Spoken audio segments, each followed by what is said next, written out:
नमस्कार दोस्तों, मैं आपका अपने चैनल विद्या गुरु में स्वागत करता हूं। इस वीडियो में आपके लिए करंट अफेयर लेकर आ गया हूं, जिसमें हम बात करेंगे मई महीने के सेकंड वीक की, जिसमें हमने ऑलमोस्ट 8 मई से लेकर आगे जितने भी डेज़ हैं ऑलमोस्ट 13 मई तक करंट अफेयर यहाँ पर कवर किया है। इसमें हर टॉपिक को यहाँ पर कवर करने की कोशिश की गई है।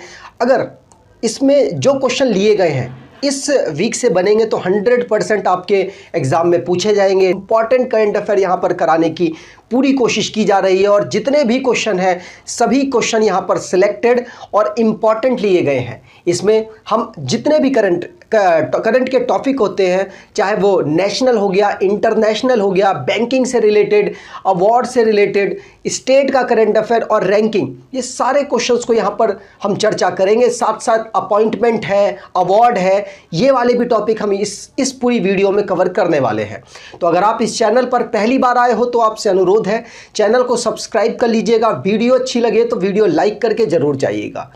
लास्ट में यहाँ पर आपको बता दूं कि सबसे पहले हम बात करेंगे नेशनल करंट अफेयर, मतलब टॉपिक वाइज हमने करंट अफेयर को यहाँ पर डिवाइड किया है। तो सबसे पहले बात होगी नेशनल करंट अफेयर की, मतलब भारत के पर्सपेक्टिव से कौन से करंट अफेयर बने हैं उनकी यहाँ पर सबसे पहले चर्चा होगी। तो पहला क्वेश्चन है यहाँ पर, हमारे जो प्रेसिडेंट साहब हैं 14th नंबर के जो हमारे इस समय पर प्रेसिडेंट हैं, कौन है? श्री रामनाथ कोविंद जी उनका नाम है। वो उन्होंने 13 शौर्य चक्र प्रोवाइड कराए और साथ साथ हमारे जो इस समय पर आर्मी चीफ हैं, कौन है आर्मी चीफ? तो आंसर हो जाएगा मनोज पांडे जी। उनको परम विशिष्ट सेवा मेडल भी प्रोवाइड कराया है। आपको बता दूं हमारे जो प्रेसिडेंट साहब हैं उनके द्वारा 14 परम विशिष्ट सेवा मेडल, लेकिन उसमें से एक इंपॉर्टेंट है, कौन? जो हमारे इस समय पर आर्मी के चीफ जनरल हैं मनोज पांडे जी, 29 नंबर के हैं ये, इनको ये अवार्ड मिला है। और साथ साथ 4 अवार्ड उत्तम युद्ध सेवा मेडल मिले हैं और 24 अति विशिष्ट सेवा मेडल यहां पर मिले हैं। अब आप सोच रहे होंगे ये डेटा इतना इंपॉर्टेंट नहीं है, आपको बता दो मोस्ट इंपॉर्टेंट है। देखिए क्या क्या इंपॉर्टेंट है। जो हमारे 13 शौर्य चक्र, लिख लीजिए 13 शौर्य चक्र अभी हमारे प्रेसिडेंट साहब ने डिस्ट्रीब्यूट किए, पहला।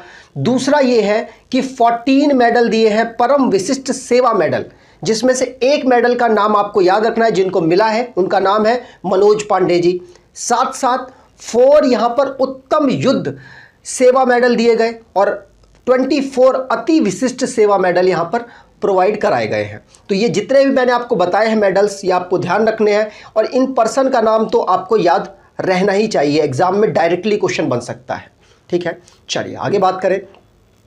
अगला क्वेश्चन है 5000 पुरानी 5000 ईयर ओल्ड की ज्वेलरी फैक्ट्री अभी रिसेंटली में मिली है। कहाँ से मिली है? तो इंडस सिविलाइजेशन की एक साइट है, क्या? राखी गढ़ी से ये आपको मिली है। आपको बता दूं ये जो राखी गढ़ी है भारत का जो लैंड है उसमें सबसे बड़ी जो साइट अगर आपसे पूछी जाए इंडस वैली सिविलाइजेशन की, तो वो राखी गढ़ी है, जो कि हरियाणा के हिसार में उपस्थित है, याद रखना है। वहीं पर 5000 ईयर पुरानी ज्वेलरी फैक्ट्री आपको मिली है और ये क्वेश्चन पूछा जाएगा 101%। कैसे पूछा जाएगा? घुमाकर पूछा जा सकता है। राखी गढ़ी कहाँ है? इंडस सिविलाइजेशन में जो राखी गढ़ी है वो किस जगह पर उपस्थित है? यहाँ से जो ज्वेलरी फैक्ट्री मिली है वो कितने साल पुरानी, लगभग कितने साल पुरानी है, ये क्वेश्चन बन सकता है। तो आपको ध्यान रखना है कि किसी भी तरीके से आपसे क्वेश्चन बने आपको आना चाहिए। अब ये डिस्कवर किसके द्वारा किया गया? तो आपको बता दूं ये डिस्कवर हमारी आर्कियोलॉजिकल सर्वे ऑफ इंडिया के द्वारा किया गया। आपको बताऊं आर्कियोलॉजिकल सर्वे ऑफ इंडिया को 1861 में अलेक्जेंडर कनिंघम के द्वारा इस्टेब्लिश किया गया था। ठीक है, चलिए आगे बात करें। अगला क्वेश्चन है, इंडिया इलेक्ट हुआ है चेयरमैन, मतलब अध्यक्ष बन गया है, चेयर बन गया है, किसका बन गया है? तो एशियन इलेक्शन अथॉरिटीज का। कब तक बन गया है? 2022 से लेकर 2024 तक 2 साल के लिए भारत चेयर करेगा, मतलब अध्यक्ष के पद पर बैठेगा। कहां पर? एशियन इलेक्शन अथॉरिटी में, मतलब जो एशिया की कंट्री है उनकी जो इलेक्शन अथॉरिटी है उसको भारत अब यहाँ पर हेड करेगा 2022 से लेकर 2024 तक। इसमें कौन कौन अपॉइंट हुए हैं तो आपको बता दूं, डिप्टी इलेक्शन कमिश्नर हैं जिनका नाम है नितेश व्यास, वो यहाँ पर इलेक्ट हुए हैं हेड के पद पर। और इस समय पर सीईओ है मणिपुर का जो इलेक्शन का पूरा सिस्टम है उसके सीईओ हैं राजेश अग्रवाल जी, ये उनकी मदद करेंगे। और साथ साथ सीईओ राजस्थान के हैं प्रवीण गुप्ता, इलेक्शन से ही बिलोंग करते हैं तीनों। तो ये तीनों लोगों को अपॉइंट किया गया है। कहाँ अपॉइंट किया गया है तो एशियन इलेक्शन अथॉरिटी में अपॉइंट किया गया है, ठीक है। और भारत को यहाँ पर चेयर पोजीशन की पद पर बैठाया गया। चेयर पोजीशन मतलब अध्यक्ष के पद पर बैठाया गया है, ठीक है। चलिए आगे बात करें। अगला क्वेश्चन है दिल्ली भारत की पहली खादी सेंटर फॉर एक्सीलेंस खोला गया है दिल्ली में। याद रखना है, दिल्ली में भारत की पहली खादी सेंटर ऑफ एक्सीलेंस खोला गया। एग्जाम में 100% पूछा जाएगा। आपको बता दूं, एमएसएमई सेक्टर और साथ साथ khadi village and industries commission के द्वारा ये जो खादी सेंटर ऑफ एक्सीलेंस है उसको दिल्ली में खोला गया। याद रखना है, 101% क्वेश्चन ऐसे बनते हैं। मैं ऑलमोस्ट सारे क्वेश्चन यहाँ पर इंपॉर्टेंट लाने की कोशिश करता हूँ। अगर आप पीछे की वीडियो ज़रूर फॉलो कर रहे हो तो रिसेंटली में जो आप अगर एग्ज़ाम देंगे और या फिर आप देने का प्लान बना रहे हैं तो यकीन मानिए क्वेश्चन आपको यहीं से उठ के डायरेक्टली आएगा। ये मेरे अधिकतर स्टूडेंट कहते हैं और आप भी अगर एक बार एक्सपीरियंस और फॉलो करेंगे तो 100% आपको ऐसा महसूस होगा। यहाँ पर बात की गई है दिल्ली में इंडिया की पहली khadi centre of excellence MSME और साथ साथ khadi village and industry commission के द्वारा दोनों ने मिलकर इसको खोला है, ठीक है। अब जो हमारे इस समय पर यूनियन मिनिस्टर एमएसएमई के कौन है तो उनका नाम है नारायण राणे। ये महाराष्ट्र से बिलोंग करते हैं और रिसेंटली में न्यूज़ में भी रहे थे क्योंकि ये जेल गए थे, मतलब मिनिस्टर होते हुए भी जेल गए थे। कुछ चार्जेस लगा दिए थे महाराष्ट्र गवर्नमेंट ने, इसलिए चर्चाओं में आ गए। नाम इंपॉर्टेंट हो गया है इसलिए इनका, ठीक है। चलिए आगे बात करें। अगला क्वेश्चन है, हमारे जो स्पीकर हैं 17th लोकसभा के, उनका नाम है ओम बिरला साहब। ओम बिरला साहब खुद तो कोटा से चुनकर आए हुए एक सांसद हैं और वो इस समय पर लोकसभा के स्पीकर हैं। उन्होंने कलाम वेबसाइट को लॉन्च किया। अब ये कलाम वेबसाइट है क्या तो आपको बता दूं, कलाम वेबसाइट में हिंदी भाषा के जो लेखक हैं उनको प्रमोट करने की कोशिश की जाएगी। उनके जो कार्य हैं उनको प्रोत्साहित करने की कोशिश की जाएगी जिससे कि हिंदी लिटरेचर का प्रमोशन हो सके, ठीक है। कलाम वेबसाइट याद रखना है, ओम बिरला जी के द्वारा इसको लॉन्च किया गया और इसकी एक टैगलाइन थी, अपनी भाषा अपने लोग, ठीक। चलिए आगे बात करें। अगला क्वेश्चन है लोकपाल का ना अभी तक परमानेंट एड्रेस नहीं था, मतलब उसका ऑफिस कहाँ पर रहेगा ये नहीं था, अब हो चुका है। तो लोकपाल का परमानेंट ऑफिस बन गया। कहाँ बन गया तो वर्ल्ड ट्रेड सेंटर बिल्डिंग जो कि दिल्ली में है वहाँ पर ये बना है, ठीक है। पूछा जा सकता है। लोकपाल की बात की जाए तो लोकपाल और लोकायुक्त एक्ट 2013 के अंतर्गत भारत में लोकपाल को डेवलप किया गया। इसके जो इस समय पर पहले हेड है वो कौन है, पीसी घोष, पिनाकी चंद्र घोष, नाम याद रखना है, ठीक। और इनका परमानेंट ऑफिस कहाँ बन गया, दिल्ली में, याद रखना है।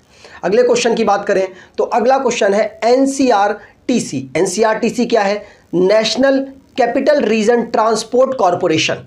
इसके द्वारा पहली रीजनल रैपिड ट्रांजिट सिस्टम को सेटअप किया गया। कहाँ पर, साल्वी में। साल्वी कहाँ पर है, ये साल्वी जो है ये कहाँ पर है, ये है गुजरात में। वैसे आपको बता दूं, मेरठ से दिल्ली को कनेक्ट करने के लिए भी ये रीजनल रैपिड ट्रांजिट सिस्टम को डेवलप कर रही है, लेकिन इन्होंने सबसे पहला डेवलपमेंट किया है साल्वी में जो कि गुजरात में है। आपसे क्वेश्चन बन सकता है, ठीक। चलिए आगे बात करें। और इसकी अनाउंसमेंट किसने की है तो मनोज जोशी जो कि सेक्रेटरी हैं, कहाँ पर, ministry of housing and urban affairs में, उनके द्वारा अनाउंसमेंट की गई है। आपको बता दूं, जो इस समय पर मिनिस्ट्री ऑफ हाउसिंग और अर्बन अफेयर्स को लीड कर रहे हैं, मतलब कैबिनेट मिनिस्टर हैं, वो कौन है तो उनका नाम है हरदीप सिंह पुरी। आगे बात करें। अगला क्वेश्चन, अब जितने भी क्वेश्चंस आएंगे वो इंटरनेशनली करंट अफेयर से आने वाले हैं। तो इंटरनेशनली करंट अफेयर में सबसे पहला क्वेश्चन है, साउथ कोरिया एक कंट्री है, चर्चा में क्यों रहती है? क्योंकि ऊपर एक नॉर्थ कोरिया है, नीचे साउथ कोरिया है, इन दोनों के बीच में विवाद चलता रहता है। विवाद वाली कंट्रीज हमेशा चर्चाओं में रहती हैं। तो इन दोनों के बीच में एक लाइन जा रही है जो आपसे पूछी जाती है। कौन सी लाइन है? 38 डिग्री पैरेलल, याद रखना है। तो वही साउथ कोरिया जो नीचे की तरफ है, साउथ कोरिया पहली एशियन कंट्री बन चुका है जिसने नाटो को ज्वाइन नहीं किया। आप कंफ्यूज बिल्कुल नहीं होंगे, नाटो को ज्वाइन नहीं किया है, नाटो की जो साइबर डिफेंस ग्रुप है उसको ज्वाइन किया है। क्या? नाटो की जो साइबर डिफेंस ग्रुप है उसको पहली एशियन कंट्री बनी साउथ कोरिया जिसने ज्वाइन किया है। ठीक है, चलिए यहां पर साउथ कोरिया ने North Atlantic Treaty Organization, NATO की ये फुल फॉर्म है, उसको उसके cyber cooperative cyber defence centre of excellence में पहली कंट्री ऐसी बना जिसने ज्वाइन किया। ठीक, यहां पर बात हुई है नाटो की। तो नाटो की बात की जाए तो इसके इस समय पर जो नाटो के कंट्री हैं जो मिलकर आपस में एक दूसरे को, मतलब कोई अगर किसी दूसरी कंट्री अगर इन पर आक्रमण कर दे तो मिलकर मारते हैं उसको, ऐसा आपने सुना होगा। वही वाला नाटो है ये, जिसकी वजह से रशिया और यूक्रेन का एक कारण माना जा रहा है कि युद्ध हो रहा है। ठीक है, तो NATO North Atlantic Treaty Organization जिसके 30 मेंबर हैं, 30 में से 28 यूरोपियन स्टेट्स हैं, मतलब यूरोपियन कंट्रीज़ हैं, और उसमें जो 2 कंट्रीज़ हैं वो यूरोप की नहीं है, जैसे यूएसए हो गया, यूरोप का नहीं है, जापान हो गया, यूरोप का नहीं है। ठीक है, तो यहाँ पर बात की जाए, इसको फाउंड किया गया था 1949 में, और इसका हेडक्वार्टर है ब्रुसेल्स, बेल्जियम में। आगे बात करें, अगला क्वेश्चन है, बिगेस्ट वाइट डायमंड जो है, दुनिया का जो सबसे बिगेस्ट डायमंड है वाइट कलर का, वो द रॉक, उसका नाम द रॉक है, उसको बेच दिया गया है $18.8 मिलियन में। अब ये क्वेश्चन बन भी सकता है, नहीं भी बन सकता, लेकिन आपको ध्यान रखना है दुनिया का सबसे बड़ा जो वाइट कलर का डायमंड है उसका नाम द रॉक है, उसको सोल्ड किया गया है, बेचा गया है $18.8 मिलियन में। और ये जो कार्यक्रम है, ये जो पूरा मतलब बिक्री है वो कहाँ की गई? तो जिनेवा में की गई है। वैसे तो आपसे पूछी नहीं जाएगी, लेकिन आपको ध्यान रखना है क्योंकि ऐसे ऐसे क्वेश्चन अब बन रहे हैं जिसमें आप मतलब कह नहीं सकते कि ये क्वेश्चन बनेगा, लेकिन बन जाता है। तो इसलिए आपको पूरी डिटेल लेते हुए चलना है किसी भी करंट अफेयर का। अगले क्वेश्चन की बात करें तो श्रीलंका के जो प्राइम मिनिस्टर हैं, कौन है? महिंद्रा राजपक्षे। मैंने आपको बहुत बार पढ़ाया है, महिंद्रा राजपक्षे प्राइम मिनिस्टर हैं जिन्होंने अभी इस्तीफा दे दिया है, रिज़ाइन की घोषणा कर दी और रिज़ाइन दे भी दिया है। आपको बता दो, श्रीलंका के जो प्राइम मिनिस्टर महिंद्रा राजपक्षे हैं उन्होंने 9 मई 2022 को अपनी पोजीशन को खाली करने की अनाउंसमेंट कर दी थी। ये डेट क्यों मैं लेकर आया? डेट भी कभी कभी आपसे पूछ लेता है, किस दिन किया, तो आपको पता होना चाहिए। 9 मई 2022 को महिंद्रा राजपक्षे के द्वारा रिज़ाइन किया गया है। और इन्होंने अपना रिज़ाइन कैसे किया? तो गोटाबाया राजपक्षे जो कि प्रेसिडेंट साहब हैं श्रीलंका के, दोनों भाई हैं, गोटाबाया राजपक्षे को अपना इस्तीफा सौंपा है। आगे बात करें, अगला क्वेश्चन है, वियतनाम ने दुनिया की लॉन्गेस्ट ग्लास बॉटम्ड ब्रिज को लॉन्च किया, ओपन किया। ठीक है, तो क्या दुनिया में ये पहला था? नहीं, दुनिया में पहला नहीं था। पहला किसने किया? तो आपको बता दूं, चाइना पहला था जिसने ग्लास बॉटम्ड ब्रिज को ओपन किया था। वो कितना बड़ा था? तो 526 मीटर का वो बड़ा था। अब ये बड़ा हो चुका है। ये कितना बड़ा है? 632 मीटर का ये बड़ा है।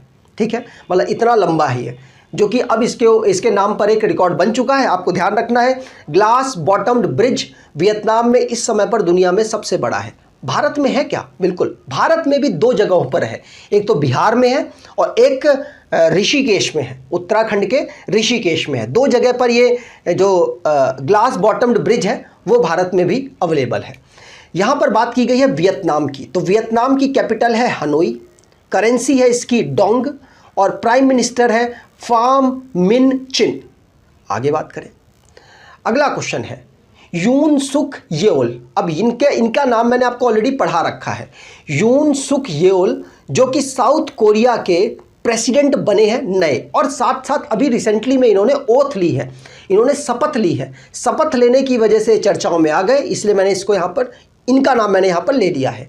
तो यून सुक येओल जो कि साउथ कोरिया के प्रेसिडेंट अगले बने हैं, नाम याद रखना है। और साथ साथ इन्होंने एक अचंभा वाला काम ये किया है कि यूएसए से और जापान के जो नागरिक हैं उनको भी इन्विटेशन इन्होंने प्रोवाइड कराया था। साउथ कोरिया की कैपिटल है सियोल, करेंसी है इसकी साउथ कोरियन वॉन। आगे बात करें, अगला क्वेश्चन है जॉन ली काच्यू। अब सोच रहे हैं कि आप पिकाचू पढ़ा रहे हो, अब इसी तरीके के नाम है, आपको ध्यान रखना पड़ेगा। जॉन ली काच्यू जो कि हांगकांग के चीफ एग्जीक्यूटिव बने हैं, अगले चीफ एग्जीक्यूटिव बने हैं जॉन ली काच्यू। कहाँ के? हांगकांग के। भारत के साथ इनका रिलेशन बहुत अच्छा है, किनका? हांगकांग का। इसीलिए ये जो पर्सन है ये चर्चाओं में रहेंगे, आपको नाम इनका याद भी हो सकता है, जॉन ली काच्यू। वैसे काफ़ी अजीब नाम है तो आप आसानी से याद कर भी पाएंगे, उनके लिए अच्छा है, हमारे लिए थोड़ा सा अजीब है। तो हांगकांग की करेंसी है डॉलर, और हांगकांग किस कॉन्टिनेंट में अवेलेबल है? तो एशिया में ये अवेलेबल है। एशिया दुनिया का सबसे लार्जेस्ट कॉन्टिनेंट है, आपको मालूम होना चाहिए। अगले क्वेश्चन की बात करें, रोड्रिगो चेव्स जो कि प्रेसिडेंट बने हैं कोस्टा रिका के। कोस्टा रिका आपको बता दूं नॉर्थ अमेरिका और साउथ अमेरिका के बीच में कुछ कैरेबियन सी में देश पड़ते हैं, उनमें से ये एक देश है। वैसे ये नॉर्थ अमेरिका में ही आता है, सेंट्रल अमेरिका कोई कॉन्टिनेंट है नहीं। तो अगर आपसे पूछा जाए कि कोस्टा रिका किस कॉन्टिनेंट में आता है तो नॉर्थ अमेरिका ही आपको बताना है। नॉर्थ अमेरिका का एक देश है कोस्टा रिका, उसके रोड्रिगो चेव्स बने हैं प्रेसिडेंट। केव्स भी आप पढ़ सकते हैं, लेकिन यहाँ मुझे चेव्स सही लग रहा है तो मैं चेव्स पढ़ रहा हूँ। तो आपको ध्यान रखना है इनका नाम, वैसे इंपॉर्टेंट है, पूछा जा सकता है, क्योंकि जो बहुत ज़्यादा रेयर आप सुनने में पाएंगे ना वो आपसे पूछ लिए जाते हैं। आगे बात करें, अगला क्वेश्चन है भारत के साथ जो एग्रीकल्चर इंपोर्ट था, मतलब अपने यहाँ पर भारत के सामान को मंगवाता था, उसने अब कह दिया अब हम सस्पेंड कर रहे हैं। कौन है वो? तो इंडोनेशिया एक ऐसा देश है जिसने भारत के एग्रीकल्चर इंपोर्ट को सस्पेंड कर दिया है, ये कहकर कि आपकी भैया क्वालिटी बहुत ख़राब है, आपकी क्वालिटी में दम नहीं है और हमारे यहाँ पर इस तरीके की क्वालिटी वाली चीज़ें मिलती नहीं है, और मिलती भी हैं तो लोग खाएंगे नहीं, ये कहना है उनका। और उन्होंने भारत से जो एग्रीकल्चर इंपोर्ट था उसको रोक दिया है। ये आपको ध्यान रखना है, बहुत ज़्यादा चर्चित न्यूज़ है। जब चर्चित न्यूज़ होती है तो पूछ ली जाती है, वैसे आपके मीडिया में नहीं दिखेगी लेकिन हमारे लिए बहुत चर्चित है क्योंकि हम एजुकेशन से रिलेटेड पर्सन्स हैं। तो इंडोनेशिया ने एग्रीकल्चर इंपोर्ट को भारत से सस्पेंड किया, ध्यान रखना है। और ये जो सस्पेंशन है कुछ डेट के बाद, एक डेट दी गई है और उस डेट से पहले जो एग्रीमेंट हो चुका है वो सारा आएगा, लेकिन उसके बाद उसके बाद भारत से कोई एग्रीकल्चर सामान वहाँ नहीं जाएगा। क्वालिटी का इशू बताया गया है इंडोनेशिया के द्वारा। आगे बात करें, ये बैंकिंग से रिलेटेड क्वेश्चन मैंने डाला है, इंपॉर्टेंट मुझे लग रहा था। तो HDFC बैंक जिसने एक्सप्रेस कार लोन को प्रोवाइड कराया है, ये क्या है? तो आपको बता दूं 30 मिनट के अंदर आपको कार लोन मिल जाएगा, तो वही है एक्सप्रेस कार लोन। ये इनका एक इनिशिएटिव है HDFC बैंक का, जिससे कि ज़्यादा से ज़्यादा लोग कार खरीदें। ज़्यादा से ज़्यादा लोग कार खरीदेंगे तो ज़्यादा से ज़्यादा लोग इनसे लोन लेंगे, ज़्यादा से ज़्यादा इनसे लोन लेंगे तो फिर इनकी कमाई होगी। तो कहीं ना कहीं डायरेक्टली इनडायरेक्टली सब अपना बेनिफिट देखते हैं। तो ये एक्सप्रेस कार लोन के अंतर्गत 30 मिनट में कार लोन प्रोवाइड कराने की घोषणा कर चुके हैं, जिससे आम पब्लिक जो कि कार की शौकीन है उनको बेनिफिट मिलने वाला है। तो HDFC की यहाँ पर बात हुई है। HDFC के MD और CEO है शशिधर जगदीशन। इस्टेब्लिश इसको किया गया था 1994 में। हेडक्वार्टर इसका मुंबई महाराष्ट्र में है।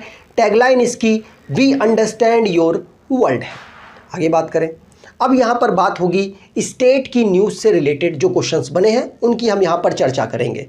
आपको अगर रेगुलर आप करंट अफेयर पढ़ रहे होंगे तो आप समझ रहे होंगे कितने इंपॉर्टेंट क्वेश्चन यहाँ पर आपको कराए जा रहे हैं। तो पहला क्वेश्चन है यहाँ पर जो स्टेट से रिलेटेड है, मध्य प्रदेश से एक न्यूज़ ये आई है कि लाडली लक्ष्मी स्कीम 2.0, ये स्कीम ऑलरेडी मध्य प्रदेश में चल रही थी, जिसमें क्या है BPL कार्ड जो BPL कार्ड होल्डर हैं उस फैमिली की जो लड़कियां हैं उनको फाइनेंशियल सुविधाएं प्रोवाइड कराने की कोशिश यहाँ पर शिवराज सिंह चौहान जो कि मध्य प्रदेश के चीफ मिनिस्टर हैं उनके द्वारा की गई है। कैसी सपोर्ट? तो आपको बता दूं, जैसे आप स्कूल में पढ़ रहे हैं तो आपकी फ़ीस नहीं लगेगी, आपको जो किताबें हैं उनका पैसा नहीं लगेगा, आपको कुछ प्रमोशन के लिए आप कुछ पैसा दिया जाएगा जिससे कि आप आना जाना रेगुलर करते रहें, पढ़ाई ना छोड़ें। इस तरीके की लाडली लक्ष्मी स्कीम 2.0 है जिसमें महिला उन बच्चियों को सुविधा देने की कोशिश की गई है जो कि बीपीएल कार्ड होल्डर है, उनकी बच्चियों को यहाँ पर बेनिफिट मिलेगा और इसको एक्सटेंड कर दिया गया 2.0 के नाम से। इस स्कीम को आगे और चलाया जाएगा। आपको बता दूं 2007 से इसको चलाया जा रहा है मध्य प्रदेश में, अब और इसको आगे एक्सटेंड किया गया है। बात की गई है मध्य प्रदेश की। मध्य प्रदेश की कैपिटल भोपाल है, मंगू भाई सी पटेल गवर्नर है, शिवराज सिंह चौहान इनके चीफ मिनिस्टर हैं। आगे बात करें, अगला क्वेश्चन है, एक नया इलेक्टोरल मैप बना है जम्मू कश्मीर में, पूछा जा सकता है क्योंकि जम्मू कश्मीर 2019 31 अक्टूबर 2019 को जम्मू कश्मीर और लद्दाख अलग अलग यूनियन टेरिटरी बन गए थे। तो अब ये अलग अलग यूनियन टेरिटरी बन गए तो इनमें यहाँ पर इलेक्शन तो हुआ नहीं, तब से इलेक्शन हो भी नहीं रहा और अनाउंसमेंट भी अभी लग नहीं रही दूर दूर तक होगी। लेकिन ये नया इलेक्टोरल मैप बनाया गया जो हमारे इलेक्शन कमीशन के द्वारा। अब ये इलेक्टोरल मैप में आपको बता दूं जो सीटें एलोकेट की गई हैं वो कैसे की गई हैं। कश्मीर के लिए 47 सीट्स यहाँ पर एलोकेट की गई और जम्मू के लिए 43 सीट्स एलोकेट की गई हैं। अभी 2 साल के बाद ये डिसीजन हुआ है तो इंपॉर्टेंट है आपके लिए। टोटल सीटें कितनी हैं तो आपको ध्यान रखना है, टोटल 90 सीट्स जम्मू कश्मीर के असेंबली का जो चुनाव होगा वहां पर आपको मिलेंगी। ठीक है, तो 90 सीट्स टोटल जम्मू कश्मीर में आपको दिखने वाली हैं। वहां पर भी दिल्ली और पौंडुचेरी की तर्ज पर, जिस तरीके से दिल्ली और पौंडुचेरी में है उसी तरीके से आपको वहां पर असेंबली मिलेगी। ठीक है, तो वहां पर टोटल 90 सीट्स होंगी जिसमें से 47 सीट्स कश्मीर में और 43 सीट्स जम्मू में आपको देखी जाएंगी।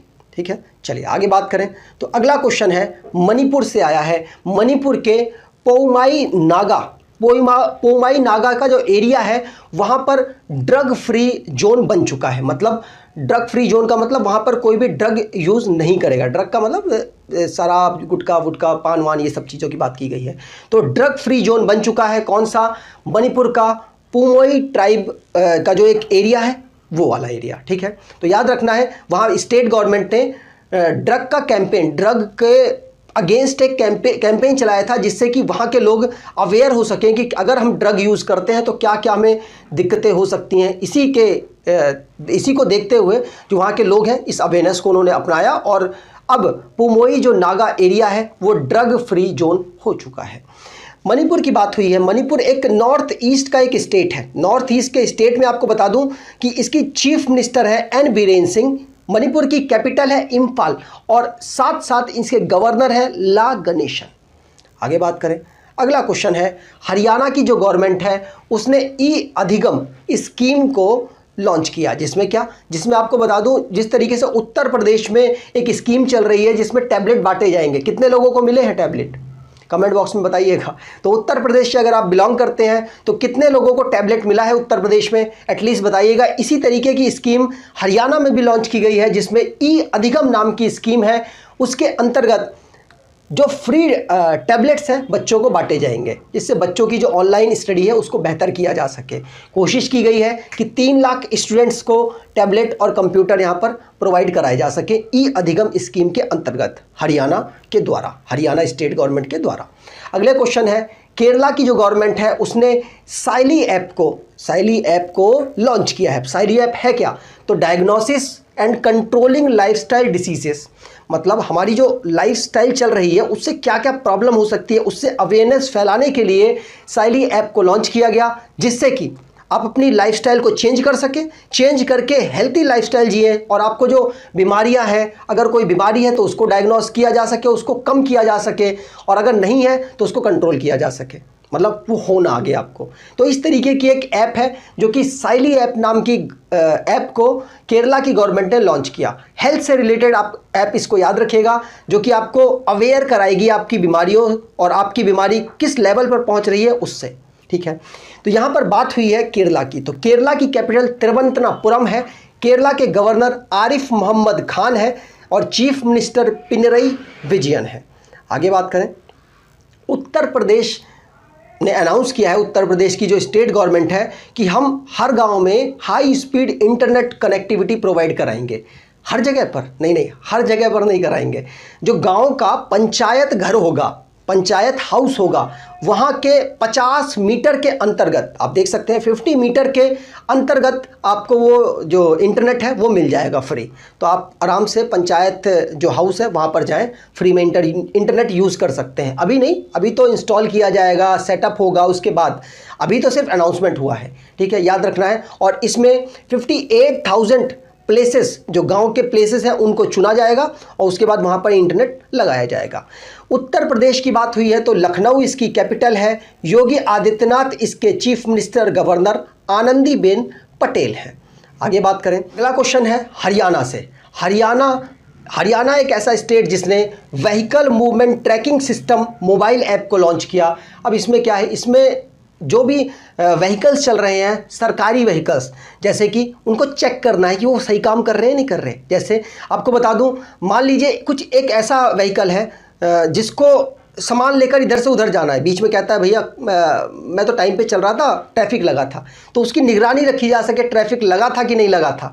और उसके बाद उसकी जो ट्रैकिंग है, कोई व्हीकल है जैसे इमरजेंसी व्हीकल है, वो इमरजेंसी में पहुँच ही नहीं रहा, तो उसको ट्रैक किया जा सके कि इमरजेंसी में पहुंचा क्यों नहीं, क्या रीज़न था। तो निगरानी रखने के लिए अपने यहाँ की जो सरकारी व्हीकल्स हैं उनके लिए मोबाइल मूवमेंट ट्रैकिंग सिस्टम, एक app, vehicle movement tracking system को, जो कि एक मोबाइल ऐप है, उसको हरियाणा के द्वारा लॉन्च किया गया है। याद रखना है, इससे काम थोड़ा फास्ट ही होगा और लोग डरेंगे। अगर निगरानी रहती, लिखा होता ना कि कैमरे, यहाँ कैमरा लगा हुआ है, तो लोग उससे सतर्क हो जाते हैं।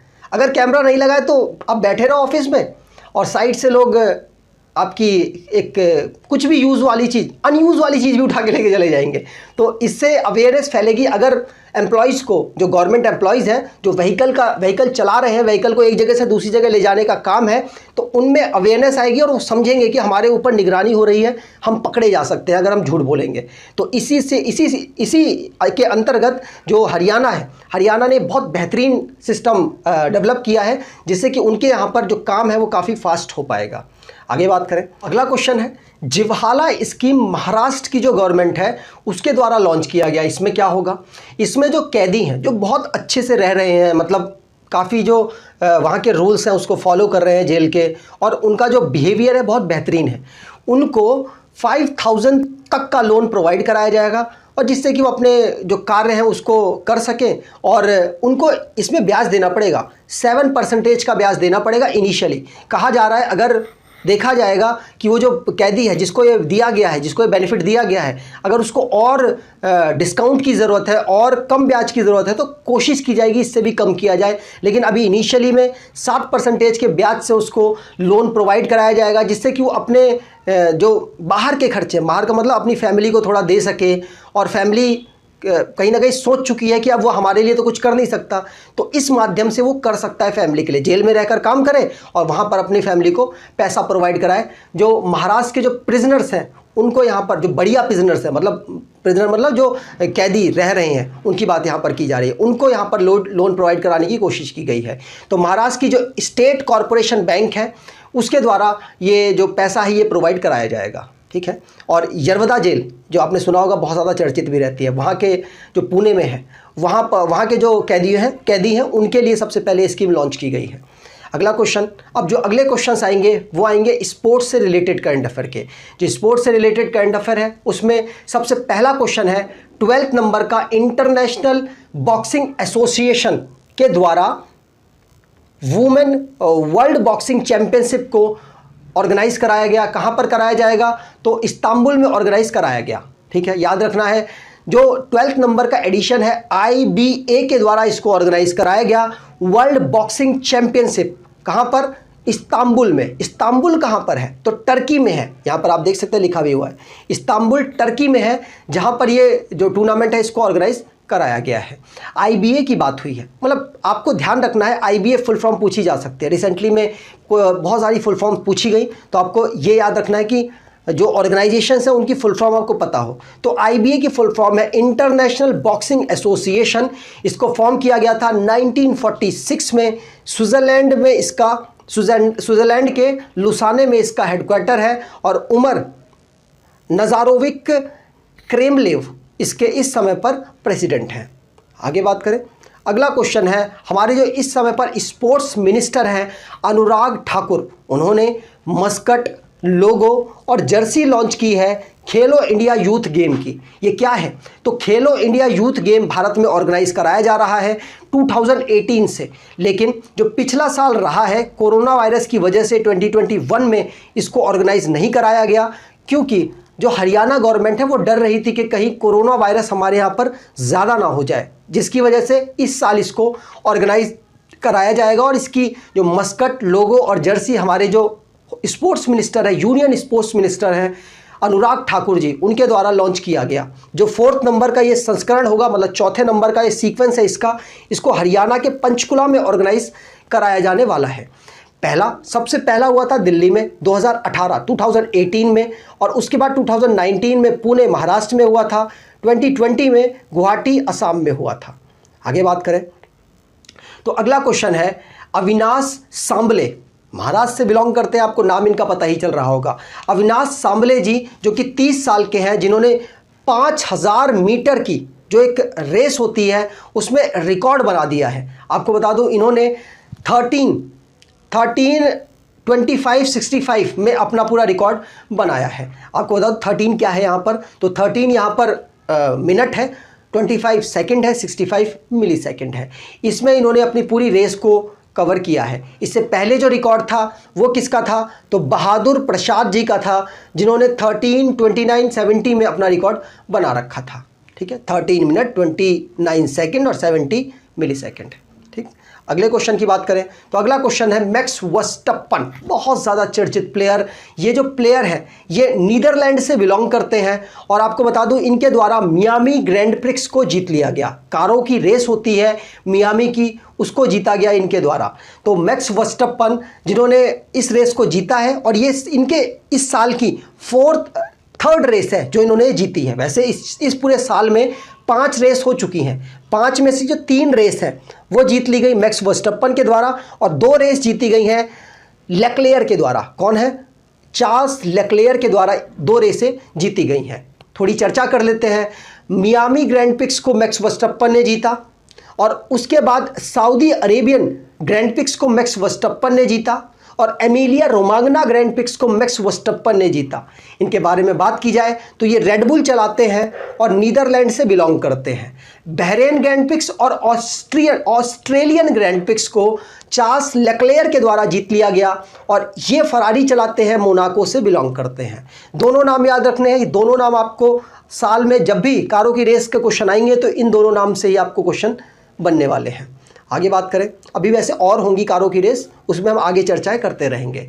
अगला क्वेश्चन है, डी गुकेश ग्रैंड मास्टर है हमारे भारत के, आई थिंक 59 नंबर के हैं।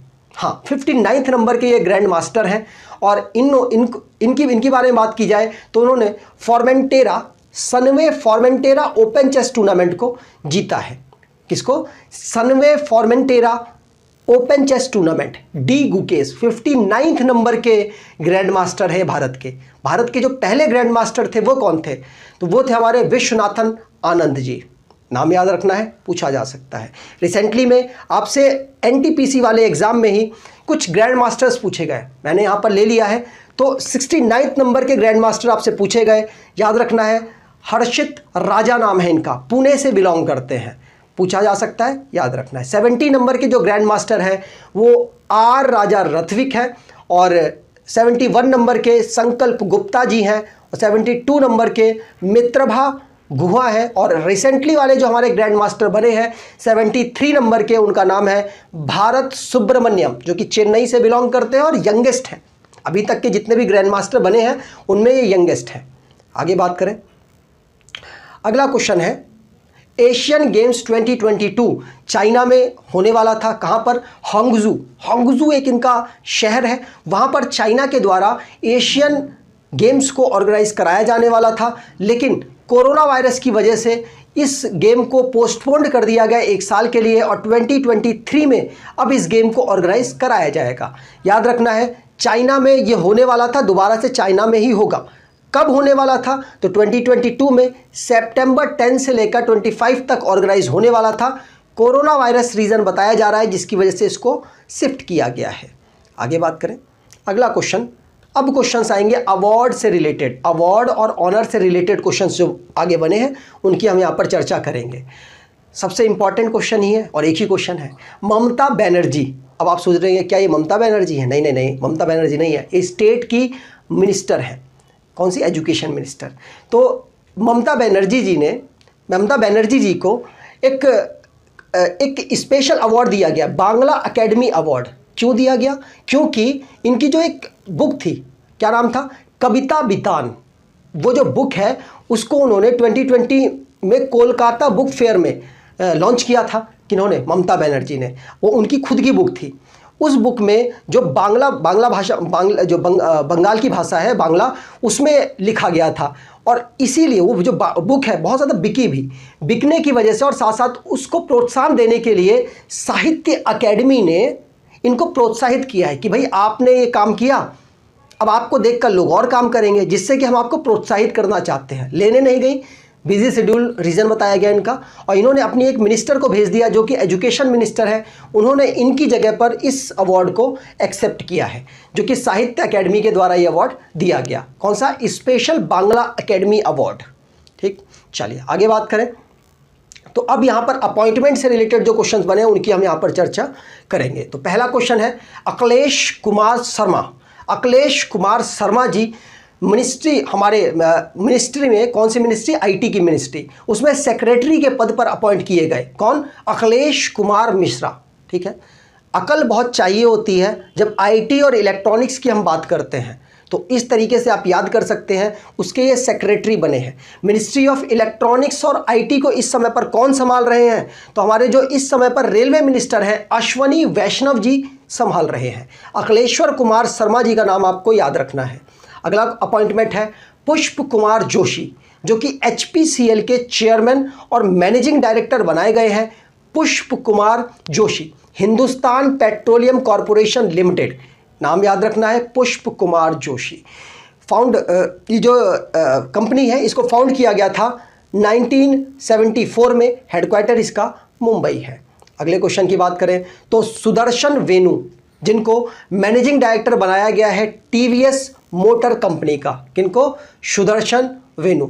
हर कोई दर्शन करने आ जाएगा अगर आपके यहाँ पर टीवीएस की एक बाइक आ जाए। कुछ इस तरीके से लिंक करके याद कर लीजिए। तो दर्शन, सुदर्शन वेनु। ठीक है, ये कौन बने हैं? एमडी बने हैं, मैनेजिंग डायरेक्टर बने हैं टीवीएस के। अगला क्वेश्चन है आईबीएम के जो चेयरमैन है, भारत से बिलोंग करते हैं, आईबीएम के चेयरमैन अरविंद कृष्णा, जो कि इलेक्ट हुए हैं board of federal reserve bank of New York में। न्यूयॉर्क का एक रिजर्व बैंक है, उसमें जो चेयरमैन है इस समय पर आरबीआई के अरविंद कृष्णा जी, उनको बोर्ड में इलेक्ट किया गया है। यहाँ पर बात की जाए federal reserve bank of New York, इसको 1913 में डेवलप किया गया। इस समय पर प्रेसिडेंट और सीईओ जॉन सी विलियम्स हैं और इसका हेडक्वार्टर न्यूयॉर्क यूएसए में है। अगले क्वेश्चन की बात करें, जो अब अगले क्वेश्चंस आएंगे उनको हम किसी कैटेगरी में नहीं डाल सकते, इसीलिए उनको कहते हैं मिसलेनियस क्वेश्चन। ये क्वेश्चंस भी बनते हैं, तो आपको ध्यान रखना है इनके बारे में। चलो चर्चाएं शुरू करते हैं। सबसे पहला क्वेश्चन है मुंबई ने भारत का पहला EV charging station powered by biogas open किया है। आप सोच रहे होंगे अरे यार, पहला तो ईवी चार्जिंग स्टेशन हमने सुना था दिल्ली में है। हाँ, दिल्ली ही था। दिल्ली आंसर, लार्जेस्ट, दिल्ली में लार्जेस्ट ईवी स्टेशन बना है। बिल्कुल सही सुना था। किसने बनाया है? BSES के द्वारा बनाया गया है। लेकिन ये क्या है? इंडिया का पहला ईवी चार्जिंग स्टेशन है जिसको बायोगैस के द्वारा संचालित किया जाएगा। अब ये पहला है, याद रखना है। मुंबई में डेवलप हुआ है। ठीक है, चलिए। और मुंबई में इस समय पर जो एनवायरनमेंट के मिनिस्टर है वो कौन है? तो आदित्य ठाकरे जी हैं, नाम याद रखना है। आगे बात करें तो अगला क्वेश्चन है आसानी साइक्लोन। रिसेंटली में एक साइक्लोन भी पूछा गया। अब हमको पता होगा तभी तो हम बता पाएंगे। 2021 में जो साइक्लोन आए हैं, जो साइक्लोन भारत में टकराए हैं, वो आपसे पूछे गए, नाम याद रखना है। अब ये भारत में इस साल पहला साइक्लोन है जो टकराया है। कहाँ पर टकराया है? तो ये आंध्र प्रदेश, उड़ीसा, वेस्ट बंगाल के जो एरिया है उनको कवर कर रहा है, असम का भी कुछ एरिया। तो साइक्लोन आसानी, जो कि श्रीलंका के द्वारा नाम इसका दिया गया है। सीक्वेंस सेट होता है कि कौन सा देश किसका नाम रखेगा, पहले ही नाम दे चुके हैं ये लोग, ठीक है। तो आपको किसी ना किसी तरीके से इनके नाम याद रख लेने हैं। तो आसानी साइक्लोन को श्रीलंका के द्वारा ये नाम दिया गया और ये बे ऑफ बंगाल में उठा है। पूछा जाता है कौन सा बे ऑफ बंगाल में उठा, कौन सा अरब सागर में उठा। तो आपको पता होना चाहिए कि बे ऑफ बंगाल में आसानी साइक्लोन उठा था और भारत के वेस्ट बंगाल, उड़ीसा, आंध्र प्रदेश और असम के कुछ पार्ट को इसने इफेक्ट किया है। आगे बात करें तो अगला क्वेश्चन है IRCTC। क्या है IRCTC? जो कि इंडियन रेलवे की कैटरिंग से रिलेटेड, कैटरिंग हो गया, टिकटिंग हो गया, उस सर्विस को करती है। तो भारत गौरव नाम की इन्होंने ट्रेन चलाई थी, जिसमें क्या था कि कोई भी पर्सन अपनी प्राइवेट ट्रेन को ले सकता है और अपने सारे रिश्तेदारों को भर ले उसमें और घुमा दे पूरा देश, साइट्स को, इंपॉर्टेंट साइट्स को घुमा दे। लेकिन अब यहाँ पर यह हुआ, ये अपडेट आई है कि भारत गौरव जो टूरिज्म ट्रेन है वो पहली बार ऐसा हुआ है कि भारत से बाहर नेपाल के जनकपुर में रुकी है जाके।